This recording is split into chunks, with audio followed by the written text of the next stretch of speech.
Welcome to Dweller of the Dark. We are a channel honoring the yellow and blackened bones of many prominent authors.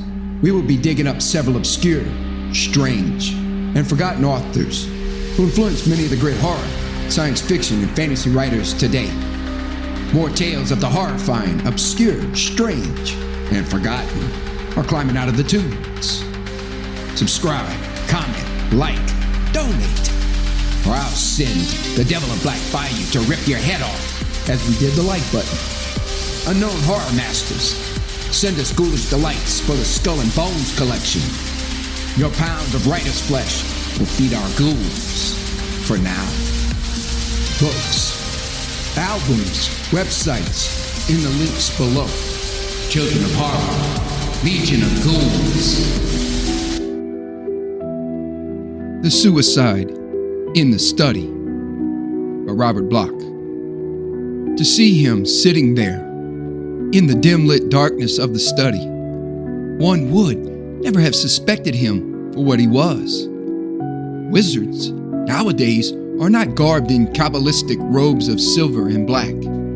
Instead, they wear purple dressing gowns. It is not required of them that their eyebrows meet, their nails grow long as talons, and their eyes flame like emerald-imprisoned dreams. Nor are they necessarily bent and furtive and old. This one was not. He was young and slim, almost imperially straightforward. He sat beneath the lamplight in the great oak-paneled room, a dark, handsome man of perhaps 35 years of age. There was little of cruelty or malice visible in his keen, clean-featured face, and little of madness in his eyes. Yet he was a wizard, just as surely as if he lurked over human sacrifices in the skull-strewn darkness of forbidden tombs. It was only necessary for one to survey the walls of his study for corroboration. Only a wizard would possess those moldering, maggoty volumes of monstrous and fantastic lore.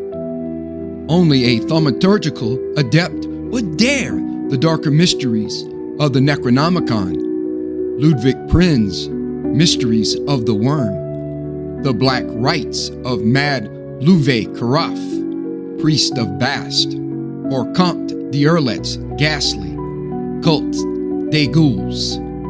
No one save a sorcerer would have access to the ancient manuscripts bound in Ethiopian skin, or burn such rich and aphrodisiac incense in an enshrined skull. Who else would fill the mercifully cloaking darkness of the room with curious relics, mortuary souvenirs from ravished graves, or worm-demolished scrolls of primal dread? Superficially, it was a normal room that night, and its occupant a normal man. But for proof of its inherent strangeness, it was not necessary to glance at the skull, the bookcases, or the grim, shadow-shrouded remains to know its occupant for what he was. For James Allington wrote in his secret diary tonight, and his musings were far from sanity. Tonight, I am ready to make the test. I am convinced at last that splitting of the identity can be accomplished by means of therapeutic hypnotism, provided that the mental attitude conducive to such a partition can be induced. Fascinating subject, that dual identity, the dream of men from the beginning of time. Two souls in one body. All philosophy is based on comparative logic, good and evil. Why then cannot such a division exist in the human soul? Stevenson was only partly right when he wrote Dr. Jekyll and Mr. Hyde. He imagined a chemical metamorphosis varying from one extreme to the other. I believe that both identities are coexistent, that once they are separated by auto-hypnotic thought, a man can enjoy two existences simultaneously. his good self and his bad. They laughed at my theory in the club. Foster, that pompous old fool, called me a dreamer. Dreamer? What does he, a petty scientific chemist, know of the basic mysteries of life and death? A glimpse into my laboratory would shock his smug soul into insanity. The others, too, mob catering writers, pedantic fossils who call themselves professors, prim biologists who are shocked at the mention of my experiments in synthetic creation of life. What do such as these understand? They would shudder at the Necronomicon. Burn it too, if they could. Burn it as their pious ancestors did 300 years ago. Witch baiters, skeptics, materialists, all. I'm sick of the whole silly pack of them. It is the fate of the genius to dwell alone. Very well, then I'll dwell alone. But soon they will come cringing to my door and beg for mercy. If my work tonight only succeeds, if I can succeed in hypnotizing myself into dual personality, physically manifested. Even modern psychology claims it can be done. Spiritualism credits its possibilities. The ancients have furnished me the key to the problem, as they have done before. Al-Hazred knew many things. It was only the weight of the knowledge that drove him mad. Two bodies. Once I can achieve that state at will, I shall hold the key to powers forever denied to men. Immortality, perhaps. It is only a step further. After that, there will be no need of skulking here in secret, no necessity of passing my researches off as a harmless hobby. Dreamer, eh? I'll show them. I wonder what the other shape will look like. Will it be human? It must, otherwise. But I had better not think of that. It is quite probable that it will be an ugly-looking customer. I do not flatter myself. I know that the evil side of my nature, while concealed, is undoubtedly dominant. There is danger, though. Evil is an uncontrollable force in its purest form. It will draw strength from my body, too. Energy to manifest itself physically. But that must not deter me. I must make the test. If it succeeds, I shall have power. Power undreamt of. Power to kill, to rend, to destroy. I shall add to my little collection here and settle a few old scores with my skeptical friends. After that, there will be other pleasant things to do. But enough of such musings. I must begin. I shall lock the study doors. The servants have gone for the evening, and there will be no one to intrude upon my privacy. I dare not risk using an electrically manipulated machine for fear of some untoward consequences in removing the hypnosis. I shall try to induce a hypnotic trance by concentrating intently on this heavy, polished paper knife here on my desk. Meanwhile, I shall focus my will on the matter at hand, using the soul chant of Sebek as a focal point. I shall set the alarm for 12 o'clock, exactly 1 hour from now. Its ringing will break the spell. That, I believe, is all I need bother to do. As an added precaution, I shall burn this record. Should anything go wrong, I would hate to have all my little plans disclosed to the world.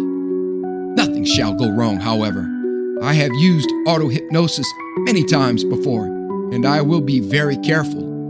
It will be a marvelous feeling to control two bodies at once. I can hardly control myself.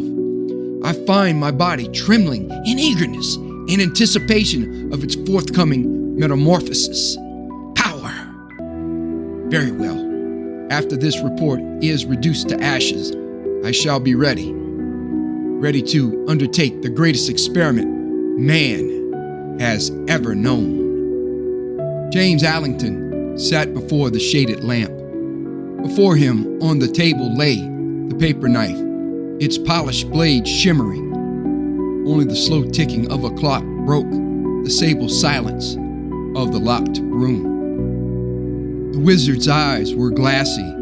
They shone in the light, immobile as a basilisk. The reflection from the surface of the knife stabbed through his retina like the fiery ray of a burning sun. But his betranched gaze never wavered. Who knows what strange inversion was occurring in the dreamer's bewitched brain? What subtle transmutation generated from his purpose? He had fallen into his sleep with the fixed resolve of severing his soul, dividing his personality, bisecting his ego. Who knows? Hypnotism does many strange things. What secret powers did he invoke to aid him in his fight? What black genesis of unholy life lurked within the shadows of his inner consciousness? What demons of leering evil granted him his dark desires? For granted they were. Suddenly he awoke, and he could feel that he was no longer alone in that nighted room. He felt the presence of another there in the darkness on the other side of the table.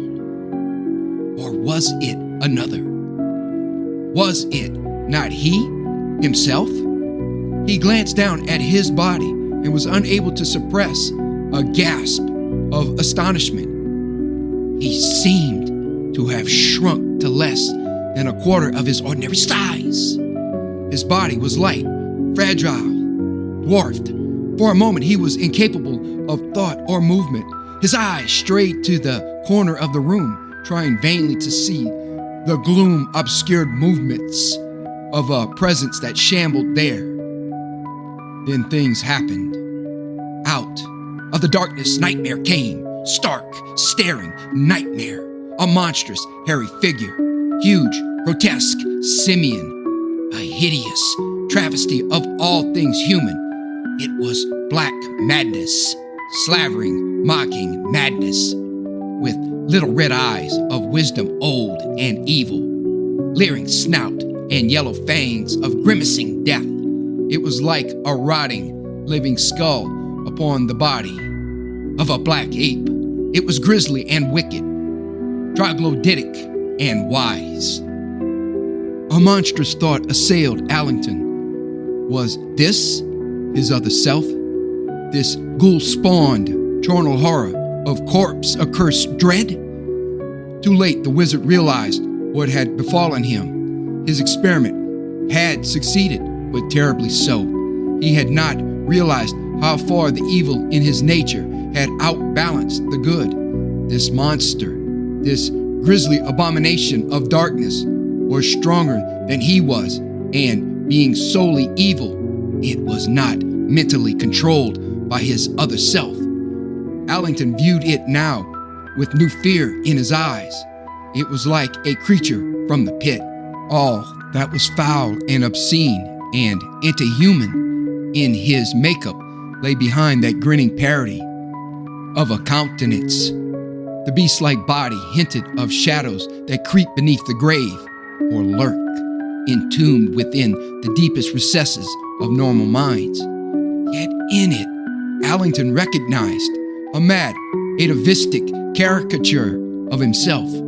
All the lust, the greed, the insane ambition, the cruelty, the ignorance, the fiend-spawned secrets of his soul within the body of a gigantic ape. As if in answer to his recognition, the creature laughed, and tentacles of terror gripped the wizard's heart. The thing was coming toward him, It meant to destroy him, as evil always does. Allington, his tiny body ludicrously struggling to move quickly while impeded by clothes now ridiculously large for his diminutive frame, raced from his chair and flattened himself against the wall of the study. His voice, curiously treble, shrieked frantic supplication and futile commands to the approaching nemesis. His prayers and curses turned to the hoarse gibberings of madness as the huge beast lunged across the table.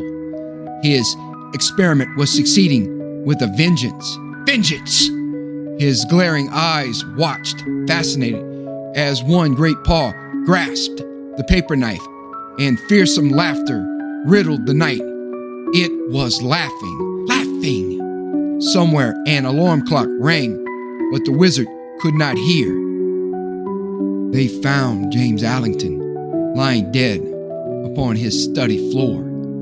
There was a paper knife embedded in his breast, and they called it suicide, for no one could possibly have entered that locked and windowless room.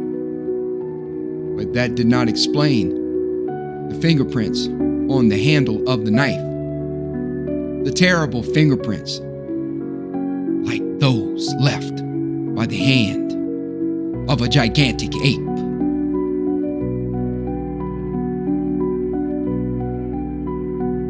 Thank you for listening. Have a great night.